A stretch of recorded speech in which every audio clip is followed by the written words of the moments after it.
नमस्कार दोस्तों, previous exam series के अंतर्गत मैं चंद्रहास एक बार फिर से आप सभी का हार्दिक स्वागत करता हूं। प्रीवियस एग्जाम सीरीज के अंतर्गत आज हम बहुत बेहतरीन तरीके से, लाजवाब तरीके से, स्मार्ट तरीके से, बिल्कुल नए तरीके से और बिल्कुल अच्छे तरीके से हरियाणा जीके पढ़ेंगे। आपको यह हरियाणा जीके सीरीज आज की जो वीडियो है ये बहुत ज्यादा पसंद आएगी और यदि आपको पसंद आती है तो साथ के साथ में शेयर जरूर करें और वीडियो को आप अंत तक देखें। ज्यादा अपने आप में मार्थी ना बने, वीडियो को अंत तक जरूर देखें। आपको पता लग जाएगा कि आपको हरियाणा जीके के अंदर अब तक क्या आता था और हरियाणा जीके की ये वीडियो देखने के बाद में आपको क्या आने लगा है। ये ना सोचे कि क्वेश्चन बहुत आसान है, जो क्वेश्चन हम बोलेंगे वो क्वेश्चन आसान नहीं है। उस क्वेश्चन से और क्वेश्चन, उस पर्सन से और पर्सन कैसे निकलते हैं वो इस सीरीज के अंदर, इस वीडियो के अंदर हम आपको बताएंगे। चलिए आपका ज्यादा वक्त ना लेते हुए इस वीडियो को स्टार्ट करते हैं वीडियो को, और यदि आपको पसंद आती है तो शेयर जरूर करें। चलिए आज का पहला क्वेश्चन है, ये क्वेश्चन आपको आता होगा, लेकिन इस क्वेश्चन से और क्वेश्चन कैसे निकलेंगे ये हम बताएंगे। क्वेश्चन है, गोहाना का किला किसने बनवाया था। देखिए क्या पूछ रहा है आपसे, तो आपने याद रखना है गोहाना का किला किसने बनवाया था, ये आपसे पूछ रहा है। गोहाना का किला किसने बनवाया था, तो आपने याद रखना है गोहाना कहां पर पड़ता है, तो आपने याद रखना है सोनीपत के अंदर। गोहाना कहां पर पड़ता है, सोनीपत के अंदर। गोहाना का किला किसने बनवाया था ये भी हम बताएंगे, ये आपको आता भी होगा, लेकिन इस पर्सन से और पर्सन कैसे निकलेंगे, इस पर्सन से अन्य महत्वपूर्ण पर्सन कैसे निकलेंगे और एक पर्सन से और पर्सन आपने कैसे बनाने हैं, उन सभी का इस वीडियो के अंदर डिस्कशन करेंगे। लगातार आप हमारे साथ में बन रहिए। क्वेश्चन पूछ रहा है कि गोहाना का किला किसने बनवाया था, लेकिन उससे पहले हमें देखना है कि गोहाना कहां पर पड़ता है, तो आपने याद रखना है सोनीपत में। और सोनीपत का महाभारत कालीन नाम क्या था, सोनप्रस्थ नाम हुआ करता था। सोने के शहर के नाम से भी जानते हैं। एचएसएससी जो क्लर्क का एग्जाम हुआ था 2019 के अंदर, उसके अंदर पूछा गया था कि सोने का शहर के नाम से किसे जानते हैं, सोनीपत को। एजुकेशन सिटी के नाम से जानते हैं किसको, सोनीपत को। और एजुकेशन हब के नाम से किसे जानते हैं, रोहतक को। लेकिन याद रखना है गोहाना भी कहां पर पड़ता है, सोनीपत में। और गोहाना का पुराना नाम पूछे तो आपने याद रखना है गबन गोहाना, गबन गोहाना, या इसका दूसरा क्या नाम है, गौधवाना। दोनों इसके पुराने नाम हैं। गोहाना का पुराना नाम पूछे तो गबन गोहाना या गौधवाना किसका नाम है, गोहाना का नाम है। कहां पर पड़ता है, सोनीपत में। अंतरराष्ट्रीय स्तर की सब्जी मंडी, अंतरराष्ट्रीय स्तर की सब्जी मंडी कहां पर विकसित की जाएगी, तो आपने याद रखना है गोहाना के अंदर विकसित की जाएगी। इसी के साथ में प्यारे स्टूडेंट ये याद रखिएगा कि गोहाना का किला किसने बनवाया था, तो आपने याद रखना पृथ्वीराज चौहान ने। गोहाना का किला किसने बनवाया था, पृथ्वीराज चौहान ने गोहाना का किला बनवाया था। तरावड़ी का किला किसने बनवाया था, पृथ्वीराज चौहान ने। और हांसी जिसका पुराना क्या नाम है, आसीगढ़ का किला भी किसने बनवाया था, पृथ्वीराज चौहान ने। मेरे प्यारे स्टूडेंट, मेरे प्यारे भैया, यदि वीडियो पसंद आ रही है ना तो साथ के साथ में शेयर अवश्य करते हुए चलिएगा। देखिए गोहाना जो सोनीपत के अंदर पड़ता है, गोहाना का नामकरण किसने किया था, पृथ्वीराज चौहान ने। याद रखिएगा गोहाना का नामकरण किया पृथ्वीराज चौहान ने, गोहाना का किला बनवाया पृथ्वीराज चौहान ने। और तरावड़ी का किला आपसे पूछता है, तरावड़ी जिसको वर्तमान में तराइन के नाम से जानते हैं, या तराइन जिसको वर्तमान में तरावड़ी के नाम से जानते हैं, सॉरी तराइन को वर्तमान में किस नाम से जानते हैं, तरावड़ी के नाम से। तराइन के अंदर लड़ाई हुई थी 1191 और 1192 के अंदर पृथ्वीराज चौहान और मोहम्मद गोरी के बीच में। पहली लड़ाई में कौन जीता था, पृथ्वीराज चौहान, और दूसरी लड़ाई में कौन जीता था, मोहम्मद गोरी जीता था। तो आपने ये याद रखना है, तराइन की पहली लड़ाई जो हुई थी वो 1191 में, और तराइन की दूसरी लड़ाई हुई थी 1192 के अंदर। लेकिन तराइन को वर्तमान में किस नाम से जानते हैं, तरावड़ी के नाम से। और तराइन या तरावड़ी का किला किसने बनवाया था, पृथ्वीराज चौहान ने। इसी के साथ में आपने याद रखना हांसी, हरियाणा का एक पुलिस जिला है हांसी, एक मानेसर पुलिस जिला है जो गुरुग्राम के अंदर पड़ता है। लेकिन प्यारे भैया आपने याद रखना है हांसी जिसका पुराना नाम है आसी, और आसीगढ़ का किला किसने बनवाया था, पृथ्वीराज चौहान ने। आसीगढ़ का किला जो पृथ्वीराज चौहान ने बनवाया था, जिसके अंदर बड़सी गेट स्थित है। बड़सी गेट यदि आपसे पूछे कहां पर स्थित है तो आप बता देना, बड़सी गेट पड़ता है हांसी हिसार में। और दिल्ली गेट, नागौरी गेट, मोरी गेट और तलाकी गेट कहां पर पड़ते हैं, हिसार के अंदर। और बड़सी गेट आसीगढ़ के किले के अंदर है। आसीगढ़ का किला पृथ्वीराज चौहान ने, तरावड़ी का किला पृथ्वीराज चौहान ने, और गोहाना का किला पृथ्वीराज चौहान ने। गोहाना का नामकरण भी किसने किया था, पृथ्वीराज चौहान ने। इस पृथ्वीराज चौहान का दरबारी कवि कौन था, चंद्रबरदाई। कौन हुआ करता था, चंद्रबरदाई। और चंद्रबरदाई ने एक जीवनी लिखी थी, और वो जीवनी किसकी हुआ करती थी? पृथ्वीराज चौहान की। पृथ्वीराज चौहान की जीवनी, जिसका नाम क्या था? पृथ्वीराज रासो। और पृथ्वीराज रासो किसने लिखी थी? पृथ्वीराज रासो चंद्रबरदाई ने। और चंद्रबरदाई किसके दरबार में था? पृथ्वीराज चौहान के दरबार में। लेकिन चंद्रबरदाई का संबंध कहां से है? हिसार से। और हिसार जिसका पुराना नाम क्या है? ईसुयार। और हिसार के संस्थापक कौन थे? फिरोज शाह तुगलक। उत्तर भारत की स्टील सिटी के नाम से, उत्तर भारत की मैग्नेट सिटी के नाम से किसे जानते हैं? हिसार को। लेकिन भारत की स्टील सिटी के नाम से किसे जानते हैं? जमशेदपुर को। और जमशेदपुर कौन सी नदी के ऊपर स्थित है? स्वर्ण रेखा नदी के ऊपर स्थित है। याद रखिएगा, भारत की स्टील सिटी जमशेदपुर, जो स्वर्ण रेखा नदी के ऊपर है। और उत्तर भारत की स्टील सिटी या मैग्नेट सिटी या हरियाणा की स्टील सिटी या हरियाणा की इस्पात नगरी के नाम से किसे जानते हैं? तो आपने याद रखना हिसार। और चंद्रबरदाई का संबंध भी कहां से था? हिसार से। लेकिन चंद्रबरदाई किसके दरबार में था? पृथ्वीराज चौहान। और पृथ्वीराज चौहान की जीवनी पृथ्वीराज रासो भी किसने लिखी थी? चंद्रबरदाई ने लिखी थी। बहुत अच्छे, बहुत जहर तरीके से, बहुत मस्त तरीके से, एकदम जहर तरीके से पढ़ेंगे, किसी प्रकार का कोई दिक्कत नहीं आएगा। वीडियो को साथ के साथ में शेयर जरूर करते रहें। एकदम जहर तरीके से पढ़ेंगे, लाजवाब तरीके से पढ़ेंगे। वीडियो को शेयर जरूर करें, प्रत्येक स्टडी ग्रुप में वीडियो को शेयर करें। चलिए एक बार बोर्ड को साफ कर देते, उसके बाद में आगे बढ़ते हैं। तो देखिए, आप ये समझ रहे हैं ना, एक क्वेश्चन से किस प्रकार और क्वेश्चन निकलते हैं, एक प्रश्न से किस प्रकार और महत्वपूर्ण प्रश्न बनते हैं। लगातार वीडियो को अंत तक जरूर देखें। चलिए, बहुत अच्छे क्वेश्चन हैं, बहुत अच्छे। चलिए भैया आगे बढ़ते हैं, आगे देखें अगला प्रश्न क्या है वो देखें। अगला क्वेश्चन पूछ रहा है, सर्पदमन हरियाणा में किस प्राचीन नगर का नाम था? ये क्वेश्चन आपको आता होगा, ये क्वेश्चन आपको आता होगा। लेकिन इस क्वेश्चन से और क्वेश्चन कैसे निकलते हैं, ये क्वेश्चन आपको आता होगा, ये प्रश्न आपको आता होगा। लेकिन इसी प्रश्न से और प्रश्न कैसे निकलेंगे, एक प्रश्न से और प्रश्न कैसे बनाने हैं, एचएसएससी एक प्रश्न से और प्रश्न कैसे पूछ सकता है, वो बताएंगे आपको। देखिए क्या पूछ रहा है आपसे कि सर्पदमन, यह पूछ रहा है कि सर्पदमन जो है ये हरियाणा में किस शहर का पुराना नाम है? सर्पदमन। तो आपने ये याद रखना है, सफीदो। किसका पुराना नाम है? सफीदो। और सफीदो कहां पर पड़ता है? तो आपने याद रखना जींद के अंदर। सर्पदमन किसका पुराना नाम है? सफीदो का। और सफीदो कहां पर पड़ता है? जींद में। और हार्ट ऑफ हरियाणा के नाम से किसे जानते हैं? जींद को। हरियाणा का हृदय किसे कहते हैं? जींद को। और हरियाणा का हृदय जींद को क्यों कहते हैं? क्योंकि इसके साथ में कितने जिले लगते हैं? 7 जिले। याद रखिएगा, हरियाणा का हृदय किसे कहते हैं? जींद को। जींद के साथ में हरियाणा के कितने जिले सीमा रेखा बनाते हैं? 7 जिले सीमा रेखा बनाते हैं। लेकिन याद रखिएगा, यमुना नदी कितने से बहती है? कितने जिलों से? 6 जिलों से। रेवाड़ी से कितने दिशाओं में ट्रेन जाता है? 6 दिशाओं में। और याद रखिएगा, हरियाणा के चारों तरफ कितने राज्य लगते हैं? 5 राज्य। केएमपी कितने डिस्ट्रिक्टों से गुजरता है? 5 डिस्ट्रिक्टों से गुजरता है। तो आपने याद रखना है कि दिल्ली के 3 तरफ हरियाणा लगा हुआ है। ये दिल्ली के, ये देश की राजधानी दिल्ली है, इस दिल्ली के 3 तरफ हरियाणा लगा हुआ है। तो दिल्ली के 3 तरफ कितने डिस्ट्रिक्ट लगते हैं? 4। कौन सी? दिल्ली के 3 तरफ हरियाणा राज्य लगा हुआ है, सिवाय किस दिशा को छोड़कर? तो याद रखिएगा, कौन सी दिशा को छोड़कर? पूर्वी दिशा को छोड़कर। और पूर्वी दिशा में उत्तर प्रदेश लगता है। क्या क्या याद रखना है? जींद के साथ में जिले लगते हैं 7। बहुत अच्छे, लाजवाब तरीके से, जहर तरीके से याद रखना है। उसके बाद में यमुना नदी कितने डिस्ट्रिक्टों से बहता है? 6 डिस्ट्रिक्टों से बहता है। इसी के साथ में आपने याद रखना है कि जो हरियाणा का सबसे बड़ा रेलवे स्टेशन है रेवाड़ी, उससे कितने दिशाओं में ट्रेन जाती है? 6 दिशाओं से ट्रेन जाती है। इसी के साथ में आपने याद रखना, केएमपी कितने से गुजरता है? कितने डिस्ट्रिक्टों से गुजरता है? 5 डिस्ट्रिक्टों से। और हरियाणा के चारों तरफ कितने राज्य लगते हैं? 5 राज्य लगते हैं।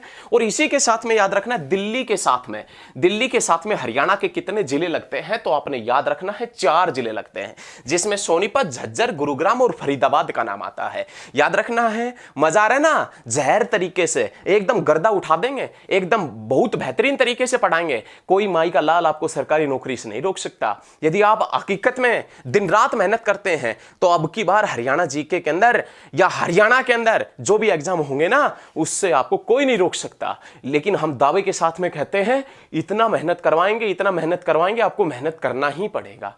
सरकारी नौकरी तभी मिलेगी जब आप मेहनत करेंगे। यदि आप सरकारी नौकरी की तैयारी कर रहे हैं ना, तो इतनी मेहनत कीजिए कि सफलता आपके कदम चूमे, और यदि मेहनत नहीं करेंगे ना, तो सफलता के कदम आपको चूमने पड़ेंगे। ध्यान रखिएगा, यदि मेहनत करते हैं, यह हमारा एक वाक्य है, अच्छी सी एक लाइन है हमारी, यदि मेहनत करते हैं तो सफलता आपके कदम चूमेगी, और यदि मेहनत नहीं करते हैं तो सफलता के कदम आपको चूमने पड़ेंगे। लेकिन आप हमारे साथ में जुड़े हैं तो मेहनत करना और करवाना ये हमारा कार्य है। आपसे मेहनत किस प्रकार करवानी है, आपको किस प्रकार बताना है, आपसे किस प्रकार समझाना, ये हमारा कार्य है। तो लगातार हमारे साथ में बड़े रहिए और ये देखते रहिए। चलिए, क्वेश्चन हमारा ये था कि सर्पदमन जो है, सर्पदमन हरियाणा के किस प्राचीन नगर का नाम है? तो आपने याद रखना सफीदों का। ये क्वेश्चन नो डाउट आपको आता होगा, ये क्वेश्चन नो डाउट है। नए स्टूडेंट जो होंगे उसको नहीं आता होगा, आज उनको पता चल गया है। लेकिन जो पुराने स्टूडेंट थे, जो एचएससी की तैयारी कर रहे हैं, एचएसएससी की, उनको आता होगा। लेकिन इसी के साथ में ये क्वेश्चन भी पूछ लेता है, सफीदों का पुराना क्या नाम है? तो आप बता देना, सर्पदमन। क्वेश्चन ये पूछेगा, राजा जनमेजय का संबंध कहां से है? क्या पूछेगा? राजा जनमेजय, राजा जनमेजय का संबंध कहां से है? तो आप बताएंगे सफीदों। सफीदों का पुराना नाम है सर्पदमन, और सर्पदमन का नया नाम क्या है? सफीदों। लेकिन इसी के साथ में मेरे प्यारे भैया, इसी के साथ में आपने ये याद रखना है, सफीदों से 1943 में एक समाचार पत्र निकला था जिसका नाम क्या था? कायाकल्प समाचार पत्र। 1943 में कायाकल्प समाचार पत्र सफीदों जींद से निकला था। ये पॉइंट नोट करने का है, ये पॉइंट नोट कर लीजिए, दिल में, दिमाग में नोट कर लीजिए, और दिल में नहीं तो भाई साहब नोटबुक में नोट कर लीजिए। 1943 में कायाकल्प समाचार पत्र निकला था सफीदों जींद से। 1943 में विश्वव्यापी सनातन धर्म समाचार पत्र निकला था। सनातन धर्म समाचार पत्र कहां से? तो आपने याद रखना है अंबाला से। और याद रखिएगा 1943 में धर्म क्षेत्र समाचार पत्र निकला था। कहां से? तो आपने याद रखना कुरुक्षेत्र से। 1943 में कायाकल्प समाचार पत्र सफीदों जींद से। 1943 में विश्वव्यापी सनातन धर्म समाचार पत्र अंबाला से, जो अंबा राजपूत के नाम पर बसाया गया है। और 1943 में कुरुक्षेत्र से धर्म क्षेत्र समाचार पत्र निकला था। तीनों समाचार पत्र आपने बहुत अच्छे तरीके से याद रखना है। अभी क्वेश्चन समाप्त नहीं हुआ है, अभी क्वेश्चन समाप्त नहीं हुआ है। 1943 से 100 घटा दें, 1843 अंबाला कैंट बना था। 1943 से 100 घटा दें, 1843 अंबाला कैंट बना था। और 1843 में 100 जोड़ दें, 1943 कुरुक्षेत्र से धर्म क्षेत्र, अंबाला से विश्वव्यापी सनातन धर्म समाचार पत्र, और सफीदों जींद से कायाकल्प समाचार पत्र निकला था 1943 में। लेकिन इसी के साथ में आपने याद रखना है, ये वही 1943 है, ये वही 1943 है जब सर छोटूराम को दीन बंधु की उपाधि दी गई थी सीएफ एंड्रयूज और महात्मा गांधी के द्वारा। सर छोटूराम को दीन बंधु की उपाधि 1943 में मिली थी, याद रखना है। और किसने दी थी? सीएफ एंड्रयूज ने दी थी, और महात्मा गांधी दोनों ने मिलकर दी थी। लेकिन 1943 से 10 घटा दें, 1933 भाखड़ा नांगल बांध का कार्य शुरू करवाया था सर छोटूराम ने। 1933 में भाखड़ा नांगल बांध का कार्य शुरू करवाया छोटूराम ने और सर छोटूराम ने। याद रखिएगा, जिनका जन्म हुआ था 1881 में गढ़ी सांपला रोहतक के अंदर हुआ था। याद रखना आपने, गढ़ी सांपला किलोई रोहतक के अंदर। 1933 में 10 जोड़ दे 1943, और 1943 में 100 घटा दे 1843 अंबाला कैंट बना था। याद रखिएगा, अंबाला कैंट बना था। तो ये क्वेश्चन बहुत अच्छे तरीके से आपने याद रखना है। इसी प्रकार एक क्वेश्चन से कौन कौन से क्वेश्चन निकलते हैं, किस प्रकार के क्वेश्चन निकलते हैं, लाजवाब तरीके से, जहर तरीके से पढ़ाएंगे, जहर तरीके से, ये याद रखिएगा बहुत अच्छे तरीके से। लेकिन आपका एक काम है, एक कर्तव्य बनता है कि एक शेयर कर दीजिए, एक वीडियो के ऊपर जो भी देख रहे हैं ना वो शेयर करते हुए चलिएगा। ज्यादा से ज्यादा स्टडी ग्रुप में शेयर करें। जो भी स्टडी ग्रुप से आप जुड़े हुए हैं या जिस भी ग्रुप से आप जुड़े हुए हैं उसके अंदर शेयर आप अवश्य करें। बस ये कार्य कर दीजिए, बहुत बेहतरीन तरीके से, बहुत ज्यादा मेहनत करेंगे और आपसे भी करवाएंगे, ये हमारा वादा है। चलिए एक बार बोर्ड को साफ कर देते हैं, उसके बाद में आगे बढ़ते हैं। देखिए क्वेश्चन आपको समझ में आ रहा होगा। यह हमने पहले भी बताया था कि यदि आप हमारे साथ में जुड़ते हैं तो वीडियो को अंत तक अवश्य देखें, वीडियो को अंत तक जरूर देखें। एकदम भाई साहब मस्त तरीके से पढ़ाएंगे, बिल्कुल जहर तरीके से पढ़ाएंगे नहीं। और जो आपके दिल और दिमाग में जो है ना, जो भी है उन चीज़ों को हटाकर आप पढ़ना स्टार्ट कर दीजिए। बहुत बेहतरीन तरीके से, एकदम जोश होना चाहिए आपके अंदर कि अब की बार एचएसएससी कर देंगे पार, इस प्रकार का जोश होना चाहिए। और ये जोश है ना 1 या 2 दिन बरकरार नहीं रखना, ये जोश आपने कंटिन्यू कम से कम 2 या 3 मंथ बरकरार रखना है। जोश लगातार बनाए रखिएगा, जोश इतना बनाइए कि आपके सामने एचएसएससी घुटने टेके, सफलता आपके कदम चूमे, सफलता आपके कदम चूमे। इस प्रकार का कार्य आप कीजिए, दिन रात पढ़िएगा। एग्जाम होंगे, एग्जाम होंगे और एग्जाम होंगे, और बहुत जल्द एग्जाम होंगे। याद रखिएगा, गलत फहमी में मत जिएगा, एग्जाम होंगे और उसी एग्जाम की तैयारी के लिए आप जुटे हुए हैं। चलिए नेक्स्ट क्वेश्चन की तरफ बढ़ते हैं, बातें फिर करेंगे। चलिए बहुत अच्छा, ये क्वेश्चन जो हम अब बताएंगे ना, ये क्वेश्चन आपको आता होगा, लेकिन इस क्वेश्चन से और अन्य प्रश्न कैसे निकलते हैं, एक क्वेश्चन से ही अन्य प्रश्नों का महाकुंभ कैसे तैयार होता है, उसी के लिए हम आपको इतनी मेहनत करवा रहे हैं। एक प्रश्न से एचएसएससी और प्रश्न कैसे निकालता है, एक प्रश्न से और प्रश्न कैसे बनते हैं, एक ही प्रश्न से अन्य प्रश्न कैसे बनाए जाते हैं, सभी प्रश्नों का डिस्कशन करेंगे। आइए देखिए क्या पूछ रहा है, कि ये पूछ रहा है कि चौवन ऋषि का संबंध कहां से है। ये आपसे पूछ रहा है कि जो चौवन ऋषि है इसका संबंध कहां से है, तो आप बता देना ढोसी की पहाड़ी से। ये क्वेश्चन आता होगा, लेकिन अब यहां पर क्वेश्चनों की भरमार लगा देंगे, क्वेश्चनों की बौछार कर देंगे, और ऐसे क्वेश्चन जो एक बार पढ़ने से आपके दिमाग में ही सीधे बैठ जाएंगे। देखिए चौवन ऋषि का संबंध जो है वो ढोसी की पहाड़ी से, और ढोसी की पहाड़ी पड़ती है कुलताजपुर गांव के पास में। कौन से गांव के पास में? कुलताजपुर गांव। और कौन से डिस्ट्रिक्ट के अंदर? महेंद्रगढ़ के अंदर। महेंद्रगढ़ जिसका पुराना क्या नाम है? कानोड़। महेंद्रगढ़ जिसका पुराना क्या नाम है? कानोड़। और कानोड़ का किला किसने बनवाया था? तो आपने याद रखना है, कानोड़ का किला बनवाया था बलबन ने। महेंद्रगढ़ जिसका पुराना नाम है कानोड़, और कानोड़ का किला किसने बनवाया था? बलबन ने। दिल्ली और गुरुग्राम की सीमा पर, दिल्ली और गुरुग्राम की सीमा के ऊपर गोपालगिरी का दुर्ग स्थित है। दिल्ली और गुरुग्राम की सीमा के ऊपर गोपालगिरी का दुर्ग स्थित है। वो दिल्ली और गुरुग्राम की सीमा पर गोपालगिरी का दुर्ग किसने बनवाया था? बलबन ने। महेंद्रगढ़ जिसका पुराना नाम है कानोड़, और कानोड़ का किला भी किसने बनवाया था? बलबन ने बनवाया था, याद रखना है। और मेवातियों की शक्तियों को नष्ट किसने किया था? बलबन ने किया था, ये आपने याद रखना है। बलबन कौन से वंश का शासक था? गुलाम वंश का शासक हुआ करता था, तो आपने याद रखना है। महेंद्रगढ़ जिसके अंदर एक गांव पड़ता है कुलताजपुर, नारनौल के पास में पड़ता है, उसी कुलताजपुर गांव के पास में पड़ती ढोसी की पहाड़ी, और उस ढोसी की पहाड़ी से कौन से ऋषि का संबंध बताया है? तो आपने याद रखना चौवन ऋषि का। और याद रखना है ऋषि पीपलाद का संबंध कहां से है? बाघोद से। ऋषि उद्दलक का संबंध कहां से है? स्याणा गांव से। ऋषि जमदाग्नि का संबंध कहां से है? राखी घड़ी से संबंधित है जमदाग्नि ऋषि, याद रखिएगा आपने। और ऋषि ययाति, वशिष्ठ और विश्वामित्र ऋषि का संबंध कहां से है? पेहुआ। और पेहुआ कहां पर पड़ता है? कुरुक्षेत्र में। और धर्म नगरी किसे कहते हैं? कुरुक्षेत्र को। और 360 धार्मिक स्थल कहां पर है? कुरुक्षेत्र में। और 360 बावड़ियों का कस्बा किसे कहते हैं? पिंजौर को। और 360 बावड़ियों का कस्बा पिंजौर, लेकिन बावड़ियों व तालाबों का नगर किसे कहते हैं? नारनौल को।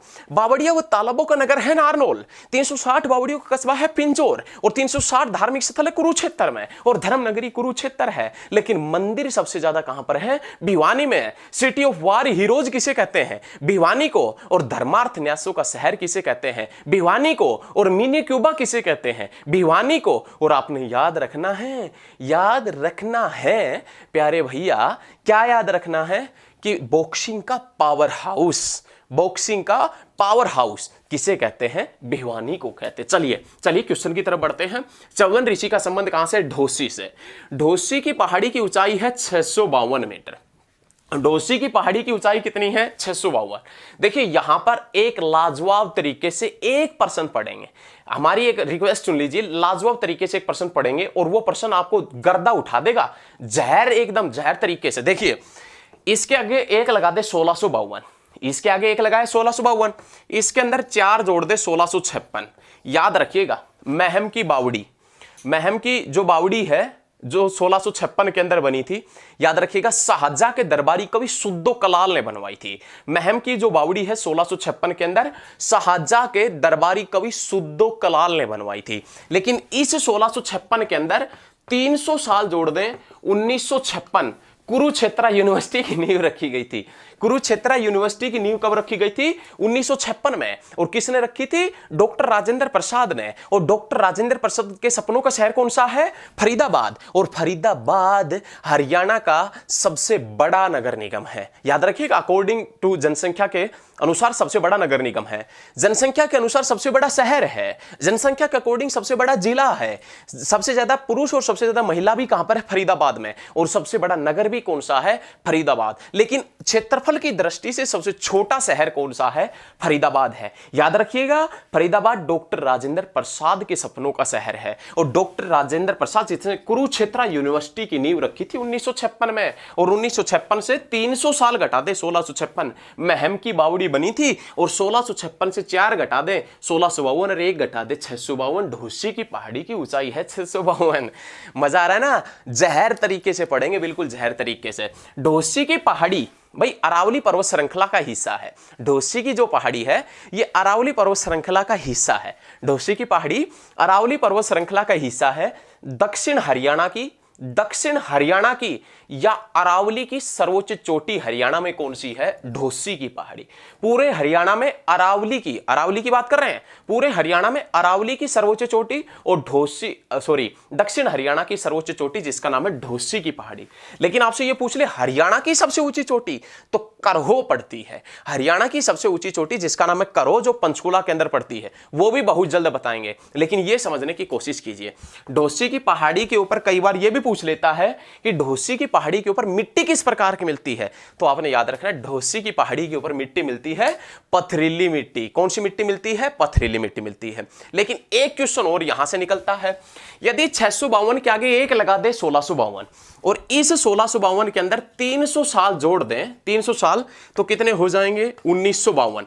याद रखिएगा, चंडीगढ़ शहर की नींव रखी गई थी 1952 में। याद रखना, चंडीगढ़ शहर की नींव रखी गई थी 1952 में। और आपने याद रखना है, जगाधरी रेलवे वर्कशॉप बना था 1952 में। और याद रखिएगा, कुरुक्षेत्र का बिड़ला मंदिर बना था 1952 में। लेकिन किसी बुक में 1955 में मिल जाएगा।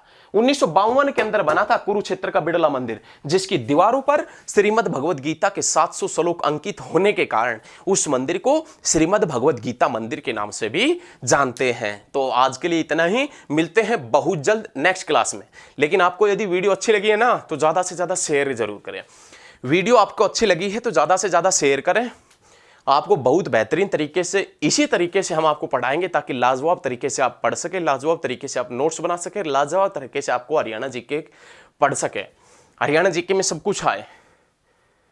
लाजवाब तरीके से पढ़ाएंगे, जहर तरीके से पढ़ाएंगे, कोई पर्सन आपका छूटेगा नहीं। तो आप हमारे साथ में लगातार इसी प्रकार बने रहिए, अपना सहयोग बनाए रखिए और ज्यादा से ज्यादा वीडियो को शेयर करते रहिए। देखिए, आप हमारे साथ में जुड़े हैं तो ये हमारा कर्तव्य है आपसे मेहनत करवाएं। ऐसा नहीं है कि बस ऐसे ही बकवासबाजी किया और बस ऐसे ही, ऐसा नहीं करेंगे बिल्कुल भी। मेहनत करेंगे और मेहनत आपसे करवाएंगे दिन रात। हमें यदि दिन रात भी पढ़ाना है एग्जाम के टाइम में, तो दिन रात पढ़ाएंगे आपको, और बिल्कुल फ्री, कोई फीस नहीं, कोई फीस नहीं है, कोई किसी प्रकार की कोई फीस नहीं, बिल्कुल फ्री पढ़ाएंगे। लेकिन आप लगातार हमारे साथ में बने रहिए और देखते रहिए हमारी प्रीवियस ईयर एग्जाम सीरीज। धन्यवाद दोस्तों, मिलते हैं बहुत जल्द नेक्स्ट क्लास में। Good night.